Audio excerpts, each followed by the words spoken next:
Hello again, everyone. It's Todd from Guilla Games with another update for you on Rising Star 2.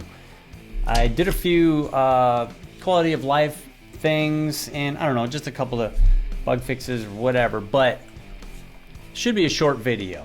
The first thing I want to talk about is I made some adjustments to how the NPC bands are booking themselves into battles. So they don't fill the battles up as quickly as they did before, so it'll give you more of a chance to find battles with open slots for you to join. So I'm gonna just kind of show that real quick. A lot of people might not know this trick, but I'm gonna go to a city where my next gig is. Could be any city, really. Now, one good trick to try to find battles to play in is look at the city guide, and then just look at the battles. And if you find a battle with less than 4 bands, then there's room to go join it. So here's one with only 3 tonight. Here's one with only 2. That one's full. That one's full. This one was only 2. So there's a few battles here that are available to go join. So you just got to go drive over there and sign up. So now you should be able to do a lot more battles. Okay, the next thing is I added a setting, auto discover locations. Now, the way that the game has always worked before, obviously you go to a town that you're new in, the mini-map doesn't show all of the locations until you start driving around, and the ones that you drive nearby that you see on your screen start to show up on the mini-map. Well, didn't really add much value. Some people liked it, some people didn't like it. So, in comes the setting, auto discover locations. Now it's off by default, so it keeps the current behavior. But if you want to automatically see every location in a city that you go to, turn that on. And let's go to another city that I haven't been to. Let's say Virginia Beach.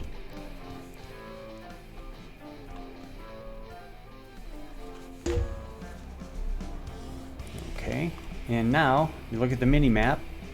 All of the locations are discovered, so you don't have to drive around to find anything.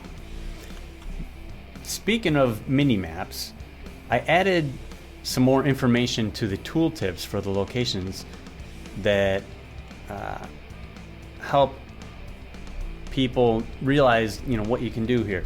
The first thing is shift click to rename, and that's a new feature. So you can rename any location you want. Previously you can only name your house by going to your desk, but now you can rename any location. Let's go to Santiago's Bar. Let's shift click that. Just change it to Some Dive. Okay. Now it's Some Dive. And of course, if you right click, you can toggle a location as a favorite, which gives it a green box around it.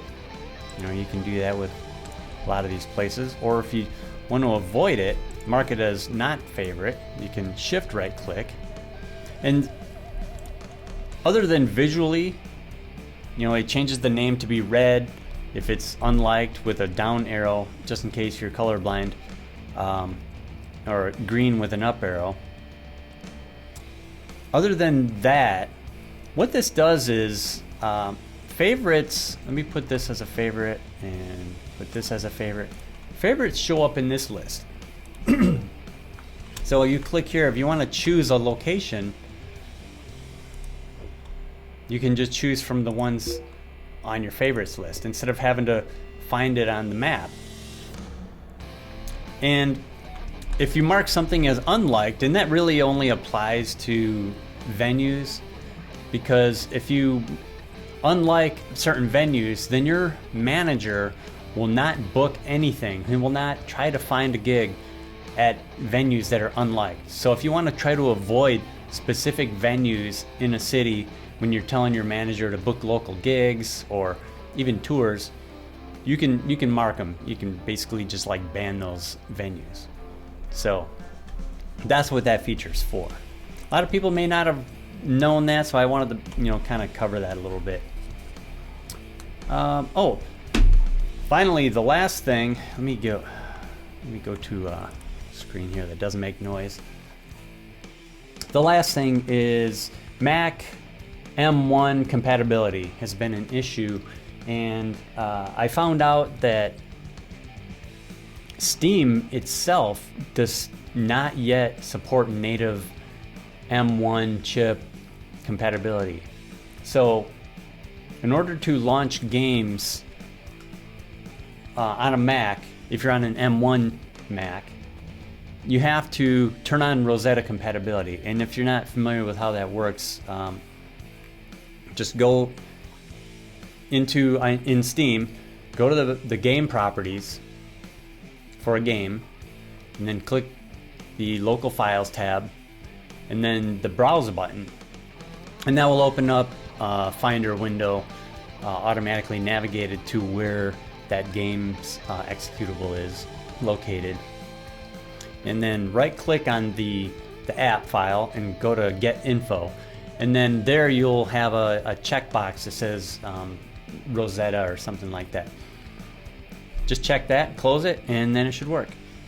Now I want to stress the fact that this is a Steam thing.